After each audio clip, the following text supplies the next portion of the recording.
welcome to Charmed Life. I am your host, Tricia Carr. This is my baby. This is my podcast, and of course, it is also a YouTube show, and we are here every week, at least every week. Sometimes I do episodes between the weekly Sunday releases, and I am just thrilled to death with this episode. To death, you guys, to death. Sorry, I'm a bit silly sometimes. If it's your first time, welcome to me. I'm a weirdo. Now, all right, let's get down to the serious business of spirituality. Spirituality is all about fun and living your best life. This podcast is about spirituality, metaphysics, healing. I'm a hypnotherapist. I'm an intuitive, a multidimensional medium, an animal communicator, a teacher of nature and spirit, and I am here to share the light with you. So thank you so much for being here. I hope you enjoy this episode and all of the other episodes that I'm putting out. Oh, over 300 now. I don't know now. But this episode is so amazing. I had the best time interviewing my incredibly special guest, best-selling author, spiritual teacher, and empathic healer, Matt Kahn. Go check out his YouTube channel after this episode, of course. He is wonderful, so beautiful. His message, truly listening to him even on his YouTube channel, certainly going to his speaking engagements, and I think they're basically their workshops, because he's healing in a group setting when he is presenting, and he is just so wonderful. His message is so pure, so true, and I jibe with it like it's really amazing. The similarities, the synchronicities that when you are listening to a teacher and a healer like Matt, that you really just have such resonance. And that's how healing works. It's by the law of resonance. And so Matt Kahn is a spiritual teacher and highly attuned empathic healer who has become an internet sensation with his transformational and often humorous videos. He is the author of the best-selling books, Whatever Arises, Love That, Everything is Here to Help You, and the brand new, The Universe Always Has a Plan. And this is being released in just a few days as of this broadcast or this podcast release. And it's actually being released on March 24th, 2020. So if you were listening to this podcast in alignment with that date in this present time, well, thank you so much, first of all. And second of all, you can find links to both the Audible book and I think there's a Kindle book, there's a paperback, there's all the things, and the links are in the description. And let me tell you a little bit more about Matt. Matt has been listed as one of the 100 most spiritually influential living people in the world in 2020 by Watkins Magazine. His YouTube channel has drawn over 17 million views, helping viewers find the support they seek to feel more loved, awakened, and open to life's greatest possibilities. I had the best time, as I said, speaking with Matt. It was such a a profound honor. I'm incredibly honored and proud, if I may say, of this episode, and I cannot express my gratitude enough. And thank you so much for listening and watching. This episode with Matt is up there with some of my very famous favorites. They're all my favorite, but the Penny Pierce, who's been on my show at least a couple of times, I can't remember if it's 2 or 3 times, but she was actually my very first guest. She's an author. I highly encourage you to go check out Penny's work. Frequency is one of my favorite books of hers. And she was my first guest on the actual version of this podcast. I did a beta version first, like on my own on Blog Talk Radio, and just kind of feeling things out. And then when I went fully in, Penny was so generous as to be on my podcast. I was shocked. Daryl Anka, the Channel of Bashar, also another one of my most favorite, like the metaphysical content, the education, and just to be able to like talk with Daryl was, oh my gosh, like mind-blowing. And Matt is one of these very like stand out for me. There's also David G. I mean, my best friend, Crystalline Compton. I can't like, they're all I love all my children equally. But just as so far as authors go, Matt is, and YouTube presences, Matt is just like such a powerful figure, and yet such a gentle way. so gentle and so grounded and so real. And I just love it. We have a lot of things in common in our teaching. He likes to dispel superstition and some of our spiritual bypassing and really ground it in practical tools and tips. And that's what his book that is currently out in just a few days is offering. And we talk about so many things on this podcast, including, if you're listening recent to this release of it, we talk a bit about the COVID-19 pandemic, and the book that is actually, his release of his book is really aligned to help us to heal and give hope and to see the silver lining and the ascension in what we are going through right now. So without any more delay, I just really wanted to give my wholehearted enthusiasm, and please do enjoy this interview with Matt Kahn. I'll see you on the other side. Matt Kahn is here. I have to tell you, I also have a cat named Kahn. Named after you, though. So you're saying you named your cat Kahn? Yeah, kind of. I didn't actually name him. He came from someone else's home who named him Kahn, and we call him Kahn. Amazing. He's a wonderful, magical creature. Welcome. Thank you so much for being here. I just adore absolutely everything that you do, and you're such a blessing to so many. And, I actually am curious off the bat. Do you know what your human design type is? I've had people offer to do my Enneagram, my human design, my horoscope, my astrological chart. I always love having these things done. Mm-hmm. I don't know what I am. I think someone said, like, you're a transformer. So I don't know what the type is called. And I go, okay, well, thank you. That's good to know. Maybe I'll look into that.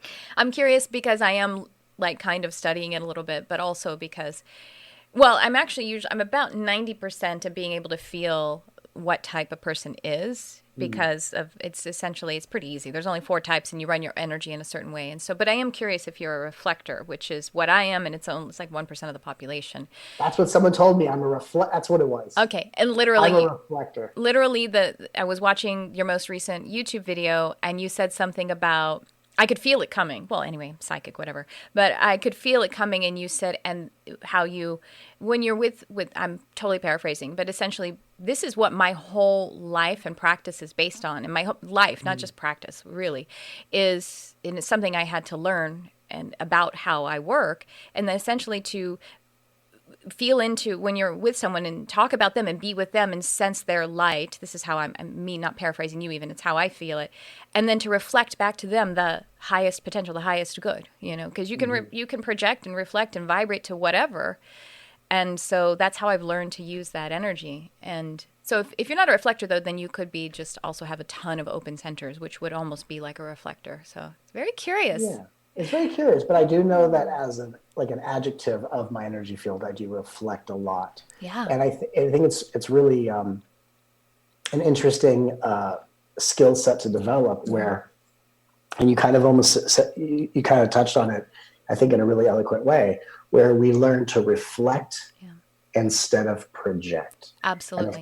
And of course we project because we're trying to protect, not to make it all very rhymey, but it works. Mm-hmm. So when we find ourselves being safe, no matter what emotional state we're in, which of course the emotional state we're feeling is what we're helping clear out of others. Mm-hmm. When we are feeling safe in being able to go through whatever high or low is going to come up, then we can project the light of our soul to reflect to people who they're becoming, what they're stepping into, without protecting ourselves through the conditioning of projection. That's amazing. That sounds so much like a reflector. So reflectors are lunar beings, and that's essentially what the moon does.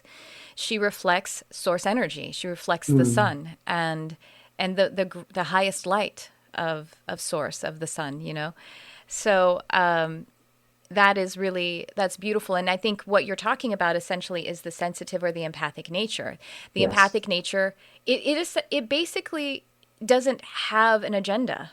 No, because neither does the universe in a sense. I know it always has a plan, but so far as the perspective of us having free will, absolute free will, we are not going to have that free will interrupted upon We're just not. I mean, of course, our free will is multidimensional, so our higher self will interrupt if it's going to too much thwart that greater plan. But I'm just talking about things from that really, really expanded perspective. The mechanism of the empathic nature is going to, on its own, if we could separate it, has no agenda. And so the I am that we are is going to use it as a tool. And if we are if our I am is, if we're not really vibrating to the true I am that we are, and more of the I am not, then we're going to vibrate to someone's pain and project our own from the sense of creating a like frequency. And then we also amplify it. We believe that what someone else is experiencing is what we're experiencing, and that's that mechanism of projecting. That's what the empathic nature can do, and what tends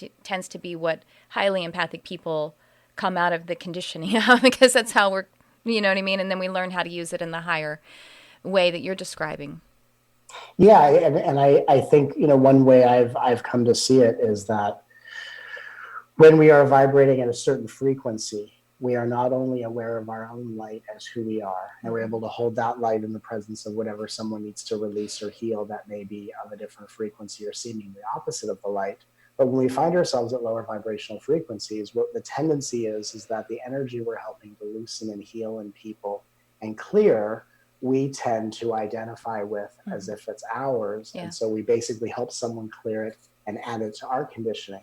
Mm-hmm. And so as we become really mature, embodied, and integrated and actualized empaths, we are able to help people clear and heal, but abiding and remaining centered in our own light, because we don't identify with what we're healing out of others, because we've taken the journey on a cellular level to really identify with the light as who we are. Yes. Therefore, the things that other people are clearing don't have to pull us out of that center. So I think it's, and I work with a lot of empaths and energetically sensitive souls.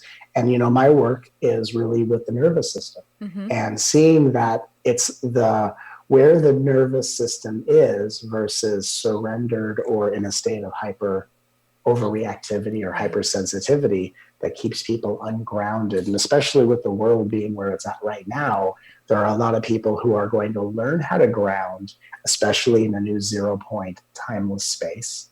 But in order to kind of ground into this energy, there's much ungroundedness right now. So right now, I think at this time in history, we have a lot of things happening, but we have a lot of empaths that are going through a lot of radical, deep, angelic training. And I'm just honored to be a part of that. Yes. Amen.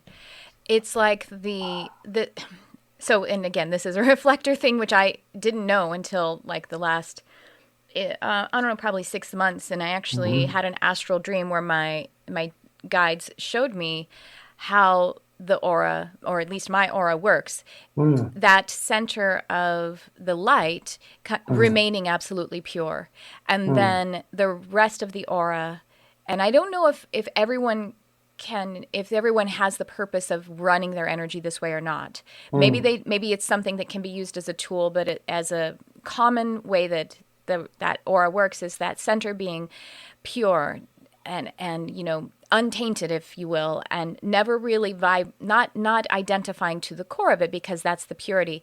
And then that which comes into the sensitive, through the sensitive nature, through the aura or through the energy, is only that which can be transmuted rather than being identified to, right? And because lest, again, you just enhance it, you amplify it and enhance it. So it can only just be sampled and then released and transmuted, just like the earth does. And so that's how I even, like, when someone is feeling so even defeated because someone they love or care about is having such a time, and what can I do? What can I do? And if you can just pay attention to that, their core of their purity and their light and their potential unconditionally, then that actually helps, because then you're enhancing that. Yeah, I find that when one is trying to find a center, amidst the uncertainty of the world, what I find to be the best regulator, so we can, again, our conversation where we can project the light, or we can reflect the light instead of project people's conditioning. I find that the best focus is on our breath, and that what's amazing about our socialized world is that when you are listening to another human being, you can be one with your breath and you can listen to someone else at the same time.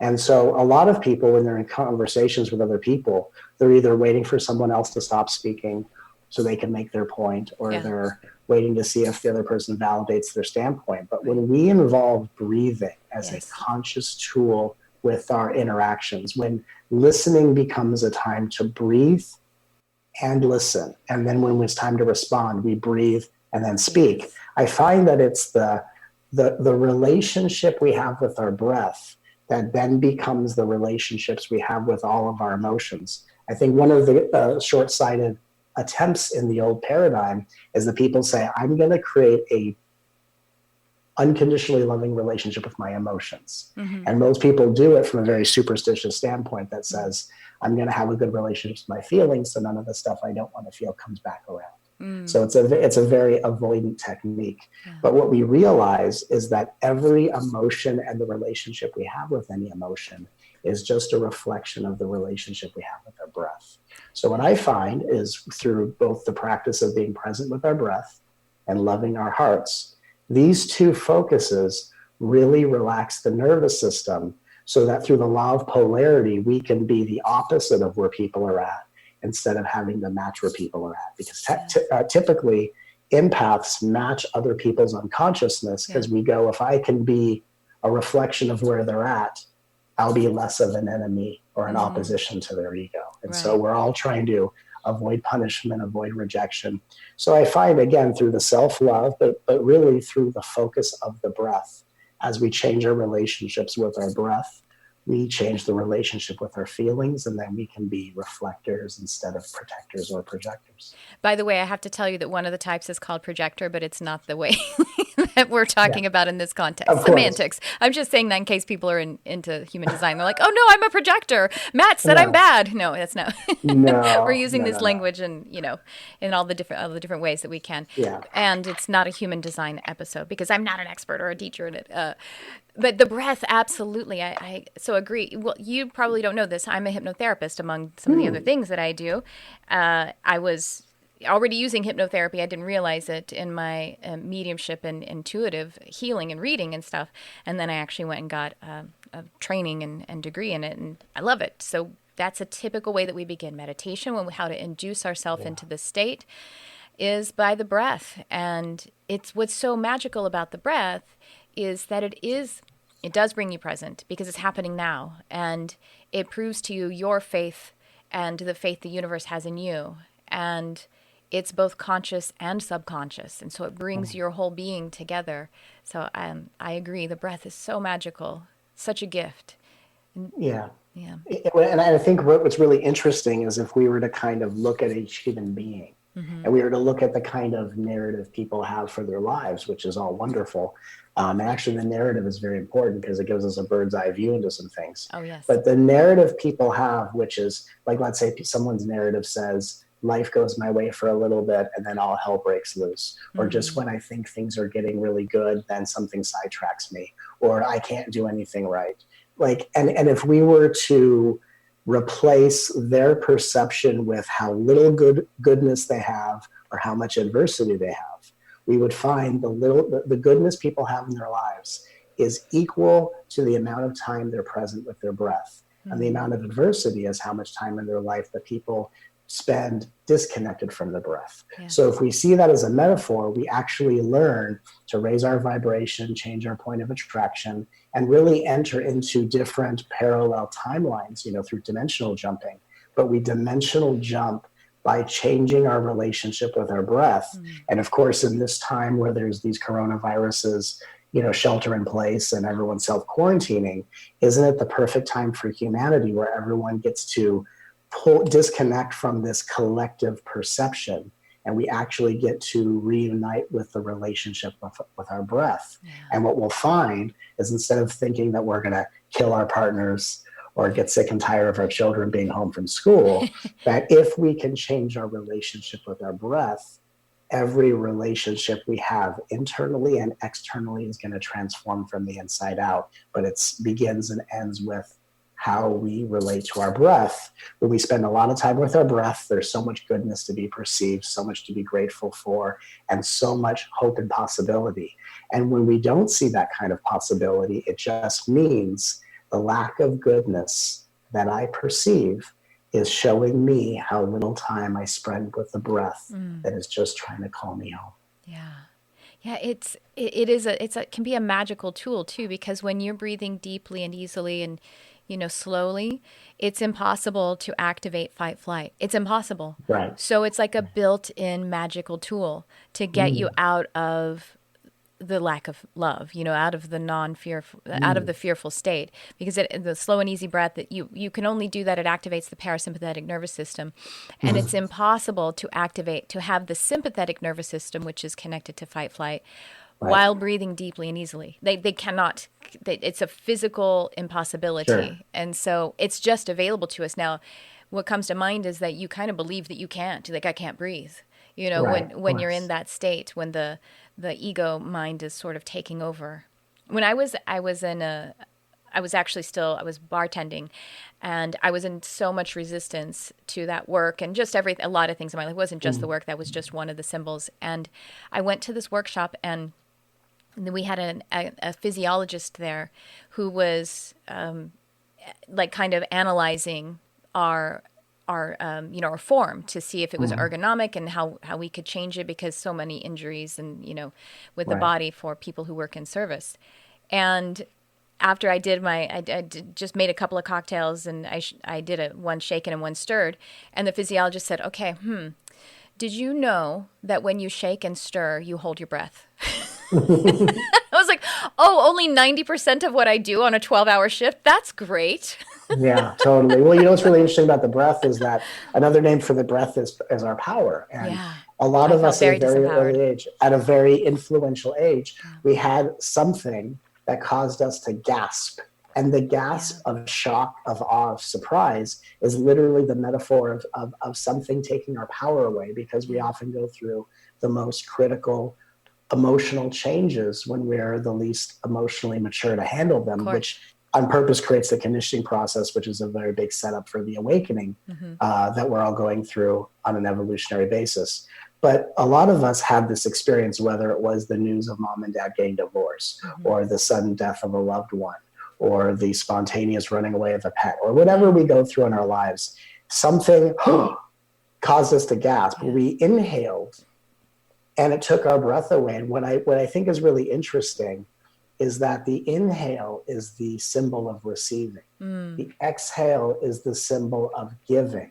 And when something causes you to gasp and take your breath away, it's interesting, because metaphorically and on a societal level, we live in a world where a lot of people are not, are into receiving and taking, let's say, and not so good at giving. And so it correlates to the idea that the wounds that we incurred in childhood, which is the setup for the awakening process, is that we took a big inhale, but something trapped us from the exhale. So we live in a world where we have to teach the world how to breathe differently, because only when we breathe differently and our inhale and exhale is of the same consciousness and presence and mindfulness, will we actually be in a place where we can give as openly as people are eager to take. And so I think that really, with the work that I'm doing, and of course the work you're doing and so many of us are doing, through all the different avenues that we are serving our awakening humanity, we are literally teaching the world how to breathe consciously, and through, for me, self-love and self-care, and all the ways that even the energy I transmit energetically as I talk to you, it's all to relax the nervous system so we can reacquaint ourselves with our breath as the true relationship within ourselves. And once we are one with our breath, the perception of being one with the universe is so obvious and ever present. Oh, yes. Yes, the out breath, it's like the in breath is the magnetic of the electromagnetic field, and the out is the electric, and that's your gift. That's who you are. That's you giving your truth, your imprint to the field. And without it, we cannot be a whole system. We cannot be an ecosystem. We cannot be a universe. We cannot be the one song without your note. And that's, if you, the way you're describing, you took in the breath and you held it, because you then were under this traumatic setting up in the neurology and in the energy of the mind, that I cannot give of who I really and truly am. I cannot give my truth because there is pain in this world, and so I have to just retain and actually stay stuck in this moment and never move forward and never continue to be that verb of the being that you are. Right. Yeah, we have to teach ourselves how to breathe again. So I guess life evolution on Earth, if it were a Hollywood movie, it would be waiting to exhale. Yes, exactly. Right? We're all just waiting to exhale. We're holding our breath, and that's why we tend to be disempowered. We tend to be frenetic and anxious. So again, what's amazing about the survival instincts of a human being, especially again in a time like this, the uncertainty of coronavirus, what's really going on. And a lot of people look around their lives and they go, what should I do? And they don't find a lot of options. And as we evolve in consciousness, the first option we always go to, without even asking, what do I do, is we go to our breath. And it's amazing how many people will they can write out how many options they have right now. And they're all going to label, do I have enough toilet paper? Do I have enough this? Which is totally fine, no judgment on that, because I understand, we're all just trying to comfort ourselves, and we're all just trying to ground in this very precarious time. But what's interesting is what a lot of people never consider is, what if the first place I go to is my breath? And just like they say, not to be too religious, they say, in the beginning there was the word. Yes. But the power that propelled the word into existence, that created all that is, was powered by the breath, because you can't have a word without the breath. Yes. So I think if we return to the breath as the force through which brings the word of our divinity out into existence to recreate the world for the evolution and ascension of humanity, really, before we can start speaking more mindfully, responding more tactfully, before we can start having our intuition inspire us with the true gifts we're here to give to the world, it all truly starts with the breath. And if we don't have the attention span to be one with our breath, that's when I go a step before that and I say, how much self-love do you need to give to yourself before being true to your breath is a relief instead of a requirement? Yes, a relief instead of a requirement. It's like when you start to look at it, it gets better. And when you start to breathe, then you're more alive. Yes. Oh, wow. You have a book coming out any second now as we are doing this episode, and the universe always has a plan with the 10 golden rules of letting go. I would love for you to talk about some of these principles and the distinction that I've heard you discuss between letting go and letting it go, and really finding that narrative, the story that you were talking about a moment ago, as a resource and as something to the setup even, you know what I mean? Like the joke's not going to be funny if there's no setup, y'all. That's true. Well, when I channeled this book, I channeled it in a very short amount of time because like a lightning that was coming through my central channel. This book wanted to be written, and it came through with such a lightning strike of conviction to where not only did the universe say, because basically with what's happening in the world, people are being asked to be indoors for extended periods of time. It's because the earth is going through an ascension into 5D consciousness. And when we all come back out publicly, we're actually going to be in a different frequency, timeline, and vibration. So that's what's really happening right now. Preaching for me, I know. And so the 10 golden rules of letting go is the universe said, as humanity steps into a new paradigm, so too is the spiritual paradigm going to have to be reconfigured, re-examined, and redefined. So the universe through me channeled the 10 golden rules of letting go, which is essentially like the most updated version of the universal laws. In terms of what universal laws can we use to govern our reality, to maintain connection, to reconnect if we get disconnected, and what 10 principles can we basically use to ensure that we're not using our journey against ourselves and that we're evolving and awakening in consciousness in the most heart-centered way. Because the interesting thing about awakening is you can awaken in consciousness. It may not be the most heart-centered awakening. It might be more of a mind-based awakening. And so I channeled the 10 golden rules of letting go, which makes it impossible for you to use your journey against yourself.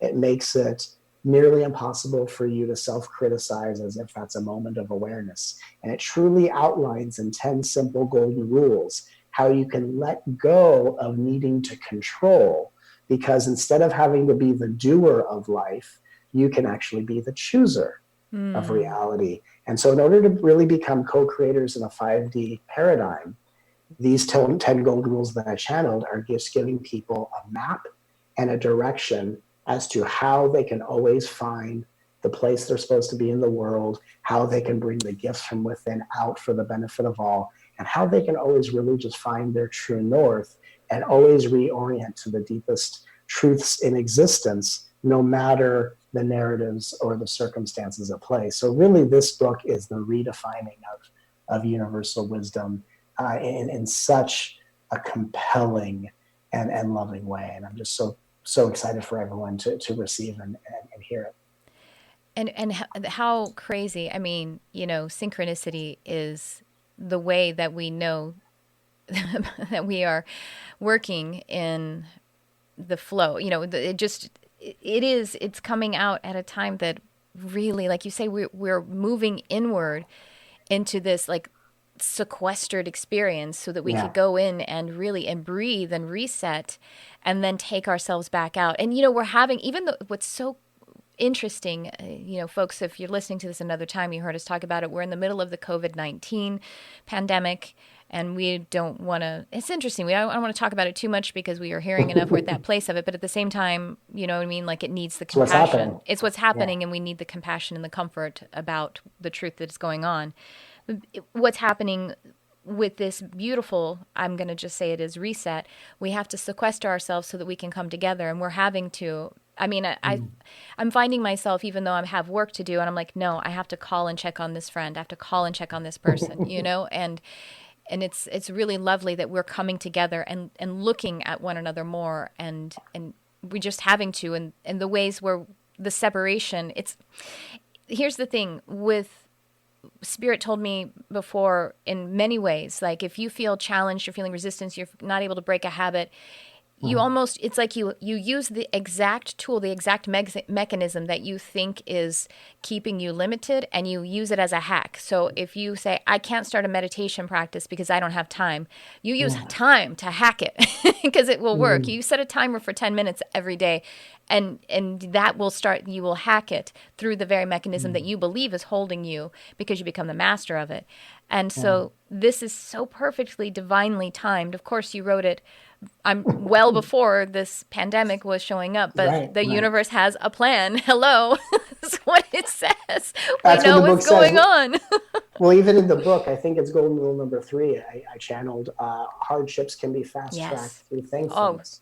I saw that jump off the page at me and go, oh my gosh. So, because here's the other thing too, even though these are the principles that when like you and like myself, we use it, you still have doubt every now and again. Like, really, should I be thankful that this thing is going on? Am I actually being discompassionate? And that's your integrity. That's, asking you to look inside. But that just jumped out and said, keep going. So thank you. Well, and as an example of that, every day because what I know as a healer and I do healing events with hundreds of people and thousands of people at a time. And then when the world goes to a place like this, I anchor and do healing work for the world as if the world is one group soul. Right. And what I have learned as a healer and what I have, been blessed to share with so many people is that when you build a relationship with anything, you are connecting with the consciousness within that form. So we have COVID-19 or the coronavirus, whatever you want to call it. Corona being the name for crown, which I love. Yeah. So coronavirus is a form it's the form a virus is taken. But when we create a relationship to that form that is of consciousness and benevolence, and we are willing to say, despite the form and the fear of what people think about what the virus can do to you, if I perceive value despite the narrative wrapped around it, I am honoring actually the consciousness of that form. And the more I relate to the consciousness of that form, the more consciousness I bring to the form. So as a way of helping humanity, every day, throughout the day, I say, thank you, coronavirus. Thank you so much sending you love and blessings. Because every time I praise coronavirus, I'm connecting with the consciousness of coronavirus. And the more often we all add consciousness to coronavirus, we ask coronavirus to return to its original form of consciousness, to uplift the planet, and we transmute it from its conditioned form into its original form of eternal light. So just as an example of what people can do in this day and age, even if you're quarantined, thank you, quarantine. Even if you've run out of toilet paper, thank you, toilet paper. Thank you, coronavirus. And what happens is when we authentically are willing to thank something that looks like it has a diabolical agenda, what we find is things that seem to have a negative charge are literally just giving us chances as angels to practice the transmutation process. And when we honor something as a gift by saying thank you, we open up the gift within it and return it to consciousness instead of having more unconsciousness to be afraid of and run away from. So I invite everyone, whatever it is they're afraid of, quarantining, coronavirus, economic collapse, whatever is going on in your narrative, thank you, thank you, thank you. And as I outline in the book with so many incredible tools and exercises, when we embrace moments of thankfulness, adversities and hardships can be fast-tracked, and then we find how incredibly powerful of co-creators we actually are. That thankfulness brings you into the identity that you did co-create it, and so therefore the mastery of it, and the lesson and the reason and the learning and the purpose, and one of the rules is that everything changes, but I have it written down here. Everything changes, but it can only change for the better. It can only get better. Yeah, it can only change for the better. There it is. Everything changes, but it can only change for the better. Yeah. And when you are able to embrace that, then again, you're stepping into the master position, and you become entirely empowered with all of the powers of the benevolence of the universe. Yeah. And just to add to what you're saying, I would probably say, just to be specific, I would say we didn't collectively create coronavirus. We created the opportunity to transform coronavirus. So we are creating what coronavirus can become as a conscious catalyst of evolution and expansion. But really, everything is created by source. And of course, we are source. Right. But the way our egos perceive it is we go, if I'm source, I should be able to control it the way my ego thinks it must work. Yeah. So yes, we are source. We are not creating the forms directly as people want to either teach or believe they are. Source is creating from a level that is beyond personal will and human comprehension. Right. So it's like a pitcher throwing a ball. We are the ones at home plate with a bat in our hands. We decide what direction we're going to hit the ball, what kind of adventure it's going to go on. Is it going to be a home run, a line drive, and not to get too sports, but we are the ones that are deciding with what source created beyond human comprehension. We are deciding, what are we going to do with this? So when we say thank you, we are becoming the co-creators, not of something we personally created. That's kind of a human way of trying to spiritually bypass or something therapize like that. And go, well, I must have created this. In reality, we've created the opportunity to transform it into a higher vibration. But that doesn't mean that we created the original form that has come to be. Right. I think it's important for people to know that. Definitely. No, I agree. Excuse me. And, but the fact of the matter is, as you said, everything is being created by source, but it's beyond the person or the will that we could possibly understand. And likewise, and as above, so below, nature. This is nature. You are nature. We are nature. And nature is doing what nature knows how to do, which is balance, which is heal. And that is it is only forward motion with nature. It can only get better. And that is always what is happening when we are in when we're in that present moment, that being moment. Yes. So when we're talking about like hardships can get fast tracked through moments of adversity, and all of us are going to have a sticking point. We're going to have a sticking point of some things are easier to thank. I'm thankful for my breath, thankful for the stars, all these things.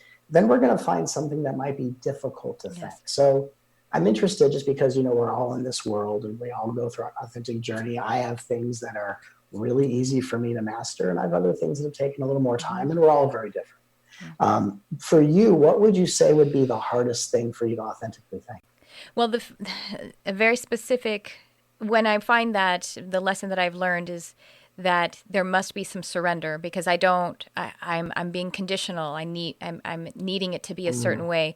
And the story that is so stands out for me so much, I was abused as a young child up through, thank you, up through, and thank you, abuse. You know what I mean? Yeah, of But course. there was and it was of the nature of it being like sexual. So there's something about that. That can be it is very sticky, that kind of. And then there was mental and emotional. And so when I was in my awakening journey, and I was working on forgiveness, and I recognized I held unforgiveness, and that forgiveness is about setting yourself free, not the other, and it's not about condoning. I understood all of that intellectually and really wanted to be there. And I was so frustrated because I was not able to release the unforgiveness. That's where I was. And I was actually driving this one day, and I pulled the car over, and I was so frustrated. I banged my hands on the steering wheel, which was probably tapping. I didn't even realize it. And I said, I don't know how to do this, but I am saying that I am willing to do it. So archangels, angels, help me. I don't know how to do it, but I'm willing to. And so that was a deep, profound surrender. And it wasn't like some kind of light body transformation. The Merkaba didn't sweep me up. I turned around some certain amount of time later, and I was like, Right. oh, it's gone. Now, the Right. story wasn't gone, but I didn't resonate to the pain of it. The story Right. now was something that was a resource, was helpful. It was the thing, but it was just that moment. I didn't really do any other work but surrender. And the where I was stuck, what it felt like was, in order to forgive, I have to like no longer remember the story, and that's not possible unless I get a lobotomy. But that wasn't it. The story was still there, but it was like a movie or something. You know what I mean? And so the pain resonance was gone, and I was no longer, and I was free. Then I was truly That's free. amazing. That's amazing. And I think what's interesting is in the book, what I touch upon is, yes, moments of adversity can be fast tracked through thankfulness. Yeah. But there are so many people that will hear that and they get in this pressure of like, Yeah. I have to figure out how to be thankful, but I may not be ready to be authentically Yeah. thankful. And I think I touch upon this in the book. I'm not sure because I can't remember. But I also in my teachings talked about the same thing of forgiveness, that truly in order to forgive, you have to have the right not to forgive. And in order to truly Yes. be thankful, you have to have True. the right not to be thankful. Yep. So I say this with respect. Obviously, I have deep respect and honor for your healing journey. And I'm thankful for that moment of surrender where you could forgive.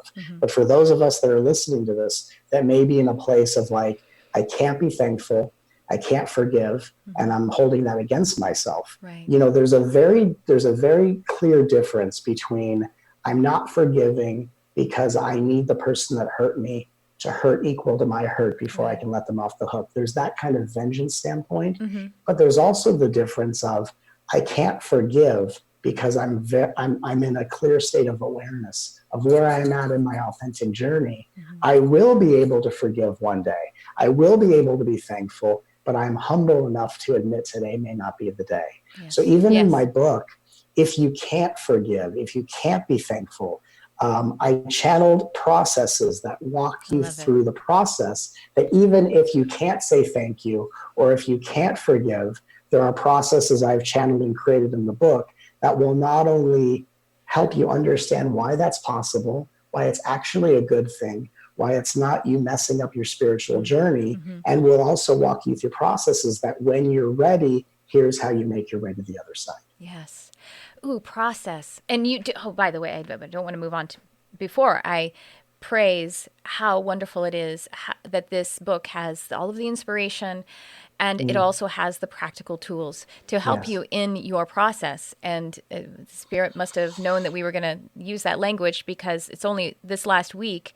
My husband has one of his mantras, one of his affirmations, particularly as he's moving into meditation, is I trust the process. And so I trust the process, and I think that's really lovely.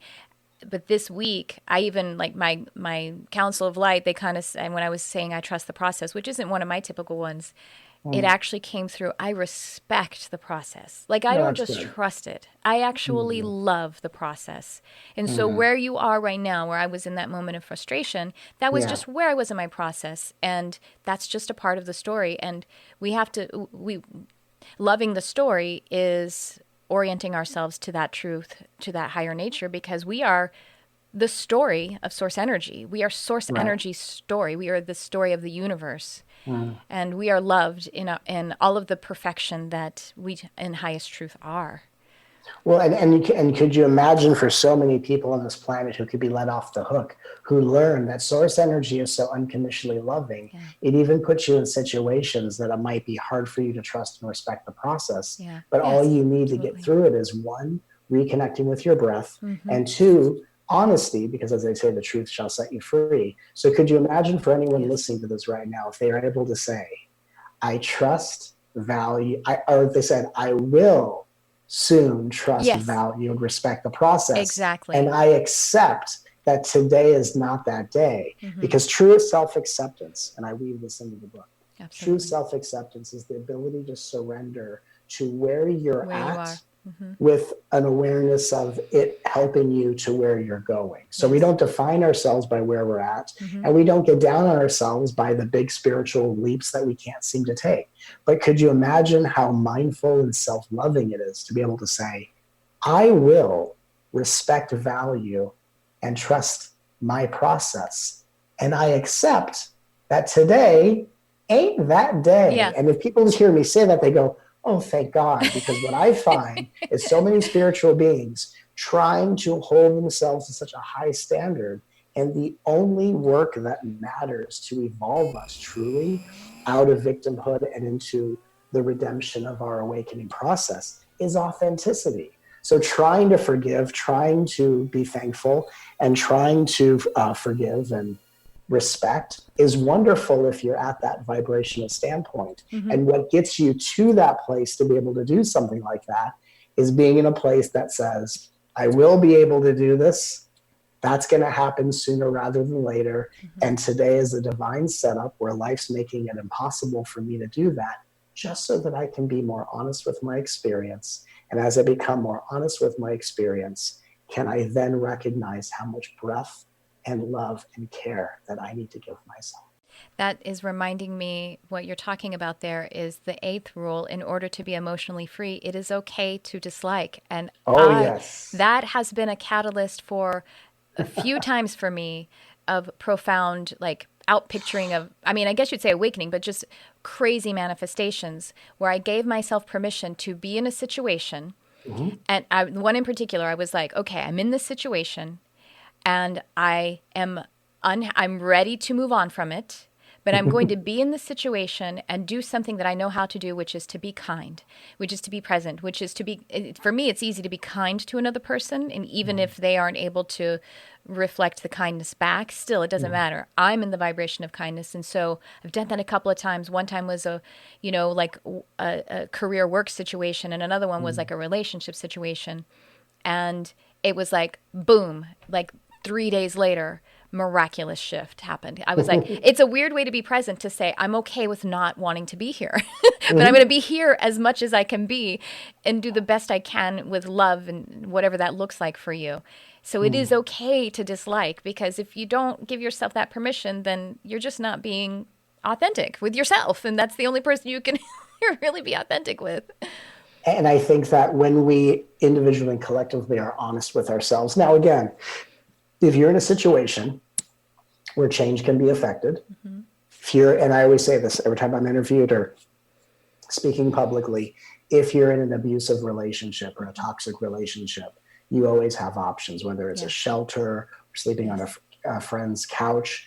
It may not be the perfect long-term solution you're looking for, but when we're being abused and neglected, we need to move ourselves into a safe space, because you can't really do the inner spiritual work unless you're in a safe environment. Of course. So that's always the caveat I always say. But in terms of dislike is often a couple different things. It's my values are not matching up with the values of other people. So dislike is, I am not resonating with this, and we tend to always be a vibrational average of the 5 people we spend the most amount of time with. So sometimes dislike is our soul saying, this isn't someone you want to match, mirror neurons with. Mm-hmm. Yeah. And just to help you have discernment, which isn't, and I think a lot of energetically sensitive beings hear that and they go, that feels like a judgment. Right? That's not what it's about. It's actually honoring. Yeah. It's honoring the other person, honoring this person, and we are meant to be in other places. It's like the cheetah and the gazelle. Just because they shouldn't be chilling together doesn't mean that one's better than the other. They have different purposes. I think as energetically sensitive beings, we are also affected by betrayal and abandonment. And we are sensitive because we feel other people's emotions to not wanting to betray and abandon others. Absolutely. And we in the name of, and I think what happens is people tend to process their spiritual wisdom through the masculine.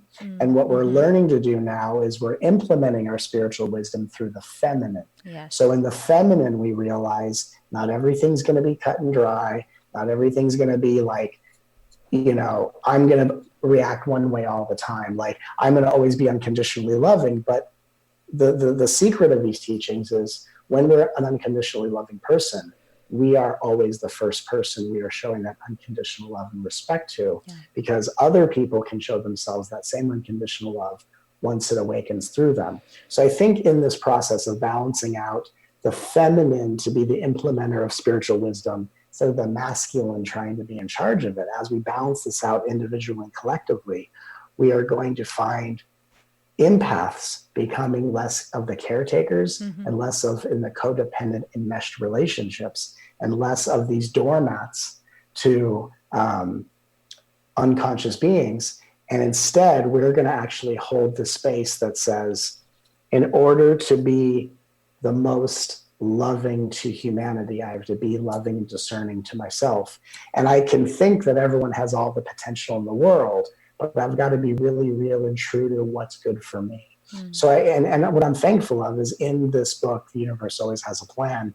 At the end of every chapter, I do these spiritual mythbuster sections where I bust apart all the old spiritual myths and superstitions. And what it helps people do, and one of the major things it does, is it helps you distinguish the difference between judgment and discernment. Yes. And I think there's just a lot of very subtle spiritual judgments a lot of people hold against themselves. So it's weird that they're growing and evolving on one level, but they're almost more caged and pent up. Yeah. And so I'm grateful that through this book, we can set our souls free. We can let every empath step into their power, and we can really distinguish the difference between judgment and discernment and allow us all the beauty and ability to shine our lights at full capacity. I had an experience with the just the other day. It was regarding business, and to be able to see the difference between discernment and judgment, and also to, when you talk about anger too, that there is a healthy way to sort of express anger. There is healthy anger, and I wasn't really angry, but somebody was, but maybe somewhere on the shades of anger, but someone was, from my perspective, wanting to take advantage of me in a business sense. And being able to speak up for myself, I could feel like my discomfort with this situation being presented. And then, so I was like, so that is a cue, that's my discernment that it needs to be dealt with. And then for a moment, I was uncomfortable with how I wanted to approach it. And I'm like, that's my discernment that I need to take a little more time with processing what I bring to the table. And love is the liberator, which, one of the ways I get there sometimes of love liberating me, which is your 10th rule, love is your liberator, is how can I be a blessing? How can I bring truth and information and help and love? And so I saw it as a way to, whether it's not my business because I'm giving the love unconditionally, but to educate the person. Look, this is the way this is dissonant or discordant. And so what are some ways that you would advise people, obviously they read your book, but to be able to fine tune and really know the distinction between discernment and judgment? Can you riff on that a little? Yeah, I would say that the difference between discernment and judgment is that judgment is when we make other people less in order to build ourselves up by comparison. Yes. Discernment is the anger that comes up is like an emotional alarm clock that says you have spent about as much time with this person as you're meant to spend. And, whatever files you're meant to swap subconsciously has occurred. And, the coins you put into the parking meter have now expired. And the anger or the agitation or frustration, whichever subtlety we see first, or being triggered or resentful or impatient, all these are just signs that say the person you're with needs space to integrate their journey.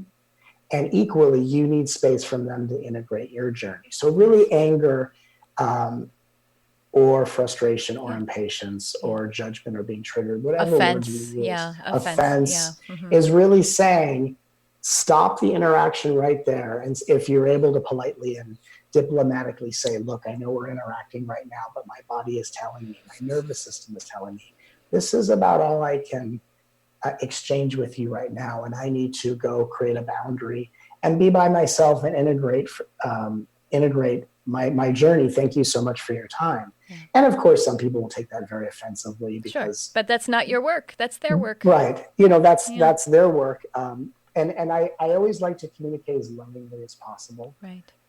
Because again, anyone typically takes offense to you wanting more alone time when it wasn't their idea, of course. Yes. But, with love and compassion, we basically just say, hey, I need to go now. Kind of like if we were to imagine our heart chakras were children we were carrying in like one of those jumper things, whatever they're called. You can tell I don't have children. One of those carriers that you carry. Bouncy houses? What are you talking about? I don't have kids either. Parents wear those things where their children to them. So it's like a cat carrier, but for humans. Yeah. Yeah. So imagine your heart chakra. It's a Bjorn. A Bjorn.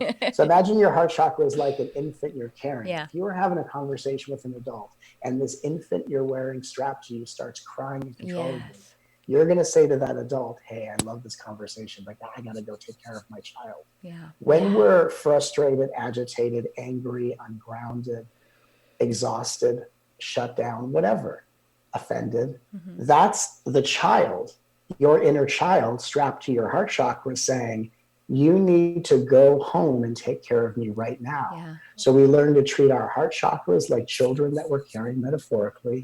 And we learn that it's not a judgment of someone being less than. It's actually more of a directive of, I need to be alone. It's not about, I need to get away from you. It's, I actually need to be fully present with myself. And the amount of presence I'm giving you is actually energy taken away from the healing journey I'm on and what I need to be at the forefront of my expansion.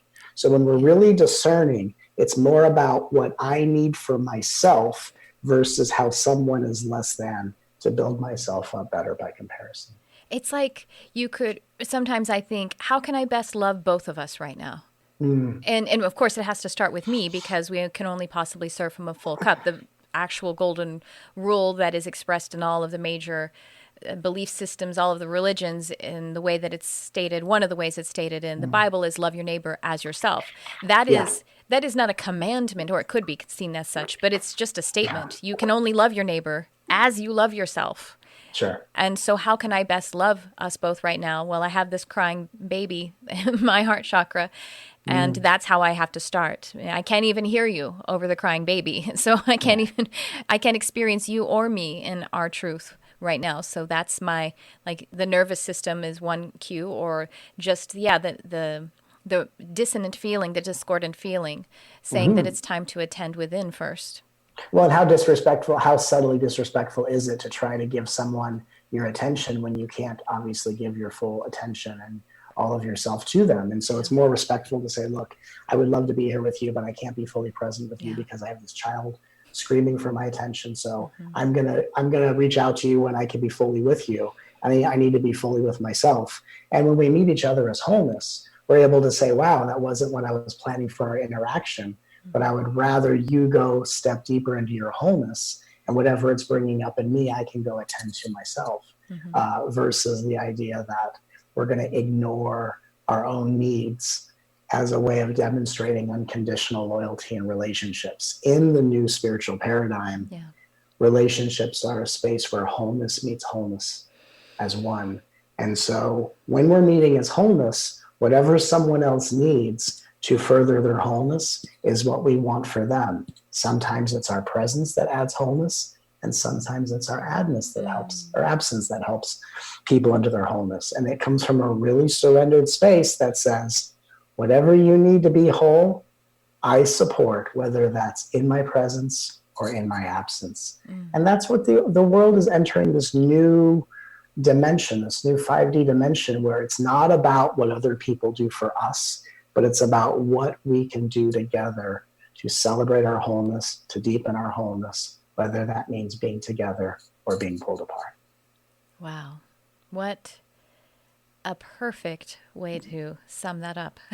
Yeah. And it's, it reminds me of maybe I'm not their healer right now, or Sure. We're not healing one another. Well, I don't know, everyone, you gotta, this book feels like, it's almost like A Course in Miracles, but it's succinct because that's where we are.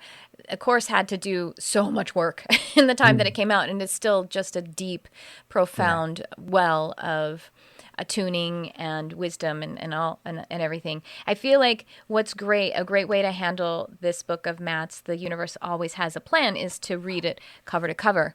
And then you do it almost like bibliomancy, where you can sometimes just open it and land right there, like oracle cards, where you need to be, or then consciously say, okay, right now I need to find out how hardships can fast track to thankfulness, and what is the work to do here, and go refresh the energy, because it's always way more than the words there, because it's spirit, bringing in what it is that we need. So we're gonna be able to have a link, right? I believe so, yes. Okay, good. I'm just making sure. So there's a link in the description, y'all. I do very little editing of the podcast, and we do very free form. So just scanning over this again, are there some other parts that you want to mention about the book, or just to everyone, something else, any last words? Yeah, well, I think, the book itself, meets every seeker and every spiritual healer and every empath and every energetically sensitive soul exactly where they're at. So whether you're just starting your journey, whether you've been on a journey for 57,000 lifetimes, whether you've been to every, modality certification, you've read every book and every process. What's amazing about this book, it's kind of like an extension when I'm on stage doing my healing work. Everyone feels like I'm just talking directly to them. Yeah. So the book has been written in a very interesting way, channeled, where everyone is met exactly where they're at, and everyone's going to interpret everything specific to their journey and their evolution. So your advice was spot on in terms of, you read the book cover to cover at whatever pace is most supportive to your journey. And then you can just kind of flip it open, setting an intention. What message am I meant to read? Whether it's, what exercise am I meant to do? What golden rule will I focus on today? What spiritual myth busting section is going to help me wake up out of my superstition? Or what exercise do I need to do as a regular spiritual practice to help me be the most aligned, centered, and conscious and loving when Earth is going through such a tremendous shift in consciousness?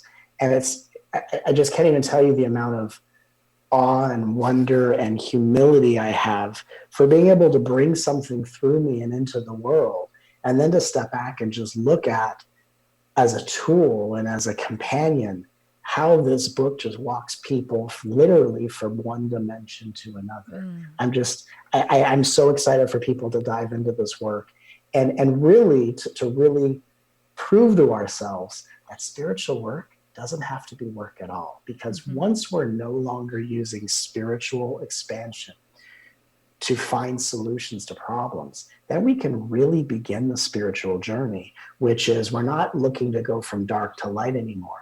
We are ascending so we can start in the light and just explore higher dimensions and realms of radiance with no end to how brightly we can shine. Glory to glory. We go from glory to glory. Wow. Matt, you are just so wonderful, and I really deeply appreciate the work that you're doing on our beautiful world. And I am so honored beyond words, and I think I've done a really, really good job, y'all, in not being a fangirl. I have to congratulate myself. It's really, I'm really fantastic. I'm a really great actor. That's what Reflectors are, really great actors. So But anyway, you truly, what a gift. The book, the work that you're bringing through, and all of the healing that you're doing. So thank you so much for being on my show. What a deep and profound honor, and for everything. Thanks for having me. Well, I hope that you felt that power and felt also the grounded beauty in that conversation and all that Matt offered on this episode. I want to remind you that there are links in the description, whether you're listening on the podcast or if you're watching on YouTube, to be able to grab a copy of Matt's book. It is being released on March 24th, 2020. And if you're listening or watching before that, it's actually on pre-order. I checked, and you can get a pre-order of it. And I encourage you to get both the Audible and the maybe Kindle or the printed one, because I really like to get two applications of a work like this one, because many of the spiritual books that I listen to, because when we consume it auditorily, it's kind of seeding in one way, and then when we go through it visually, it's applying in a different way. It's watering the seed in a different way, or vice versa. And so thank you so much for joining me on this episode. This might be one where you go back and you jot down some of those pearls of wisdom and just the edification. And coming up, I have several more episodes that will help to support you in this time and beyond. All of this that we're working through is also evergreen in how we are coming together, unifying and healing and ascending. Truly, we are ascending. That's what all of this that is happening is about. We are changing and growing together. And again, I say amen. So that's my episode today. I really, really appreciate you. I love you so very dearly. And as I always say, thanks for tuning in. I love you, whoever you are.